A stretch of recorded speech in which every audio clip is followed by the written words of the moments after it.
एक अम्मा ने पूछा, क्यों तू 10 दिन से मंदिर में नहीं दिखी? बोले क्या करूं बहन, लड़के की शादी थी इसलिए मैं नहीं आ पाई। हो गई तेरी शादी? बोले हो गई। बोले कहां की बहू है? बोले औरंगाबाद की। बोले औरंगाबाद की? बोले हाँ। बोले कितना मिला है? अब तुझे क्या लेना देना कितना मिला है, वो जाने उसकी बहू जाने, तेरी छाती काहे को चल रही है?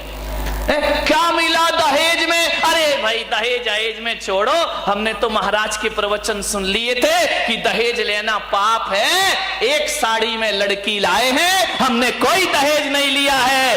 अरे अम्मा ने माथा फोड़ा मंदिर में। बोली धत तेरे की, तू भी महाराजों की बातों में लग गई। उनके तो ना आगे कोई ना पीछे कोई, तेरी तो गृहस्थी लगी है। 1 घंटे के प्रवचन में हीरा सा बेटा फ्री में बेच दिया। धत तेरे की सत्यानाश, हीरा सा बेटा। अब जब इतना हीरा सा था तो तूने अपनी लड़की क्यों नहीं दी? ऐसे घरों में आग लगाई जाती है, ध्यान लगा। हीरा सा बेटा कोड़ियों के भाव में बेच दिया। मैं होती तो लाखों रुपए लेती दहेज। अब बता, उस बुढ़िया के दिमाग में कचरा डाल दिया इसने। वो इतनी खुश थी बेचारी, और ऐसे मीठे शब्द बोल बोल के कचरा डाल दिया कि हीरा सा बेटा। जब हीरा सा था तो तुझे पहले का कीड़ा सा दिख रहा था वो।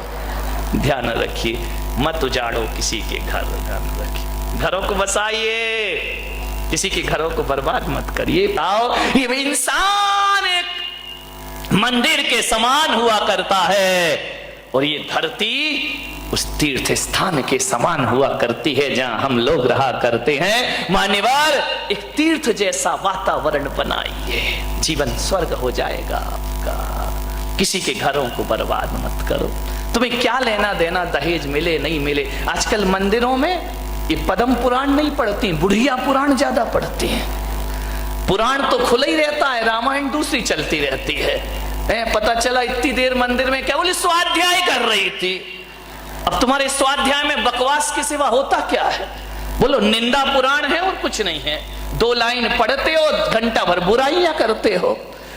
इसकी बुराई उसकी बुराई, और कोई नहीं मिला तो पुलक सागर आए, इनकी बुराई कर लो थोड़ी सी। ध्यान रखिए, मुझे समझ ही नहीं आता। ये धर्म ध्यान है, ये स्वाध्याय है। 4 बैठ करके रामायण शुरू कर देती हैं अपनी, वो ऐसे वो वैसे वो ऐसा। अरे मैंने एक महिला बड़ी बुराई कर रही थी मंदिर में बड़ी जोर जोर से, ये महाराज वैसे वो महाराज वैसे, उसकी बहू ऐसी उसका बेटा ऐसा।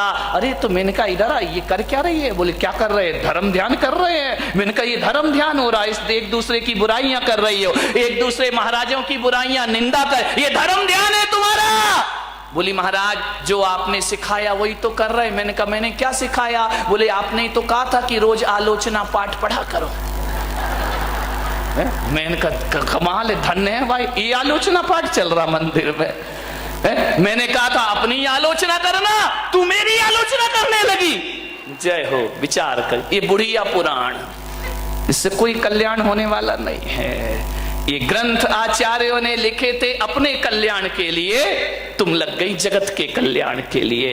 वाह रे आदमी, पंडित खाए काकड़ी, गुरु दूसरों को दे आकड़ी। मेरे भाई, ये स्थिति बन गई हमारे स्वाध्यायों की, हमारे मंदिरों की।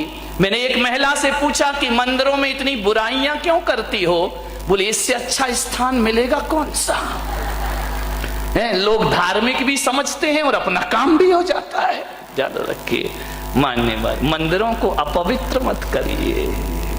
विचार करना है, ये स्वाध्याय के नाम पे, ये पूजा पाठ के नाम पे, ये परंपराओं के नाम पे समाज में जो जहर घोला जाता है, ध्यान रखना, सोचना है आपको, विचार करना है। ये मोक्ष के रास्ते सदा सदा को बंद हो जाया करते हैं। अरे मोक्ष के रास्ते वो नहीं होते हैं जो समाज को 2 भागों में बांट दे। मोक्ष के रास्ते तो वो होते हैं जो शेर और गाय को एक घाट पानी पिला दे, वो मुक्ति का रास्ता हुआ करता है। सांप और नेवला को एक साथ बिठा देता है, वो मुक्ति का रास्ता हुआ करता है। ध्यान रखिए, कुछ नहीं है, सब बकवास। जिसे धर्म समझ रहे, धर्म धर्म सब कोई कहे, धर्म न जाने कोई। ध्यान रखिए। एक बार क्या हुआ,